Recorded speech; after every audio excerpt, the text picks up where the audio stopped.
আমরা যখন বিগত আওয়ামী লীগের আমলে রাজপথে কর্মসূচি পালন করতে আসতাম, আমরা দেখতাম রাজপথে পুলিশ ছাড়া কোনো মানুষ ছিল না।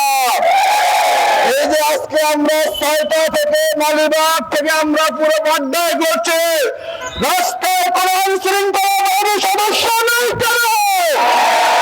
আমরা পুলিশের আইনজীবীকে বলবো, যদি আপনি আইনশৃঙ্খলা পরিস্থিতি নিয়ন্ত্রণ করতে না পারেন, দায়িত্ব আপনি ছেড়ে দেন।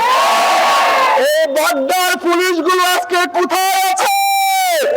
রামপুরের আইনশৃঙ্খলা বাহিনী কোথায়? জনগণের জান মালের নিরাপত্তা দিতে না পারে আইনশৃঙ্খলা বাহিনীর বিরুদ্ধে আমরা অবস্থান গ্রহণ করতে পারি।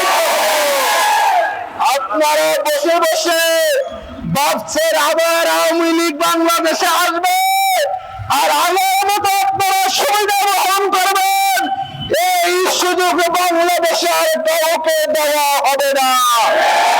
আমরা সরকারকে বলবো, বিগত ১৬-১৭ বছর আওয়ামী লীগের বিরুদ্ধে আপনাদের কার্যক্রমে দেশবাসী সন্তুষ্ট নয়।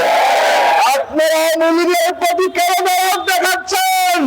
কেন আওয়ামী লীগের নেতারা এখনো তারা বাইরে থেকে আস্ফালন করছেন? এর জবাবদিহি সরকারকে দিতে হবে।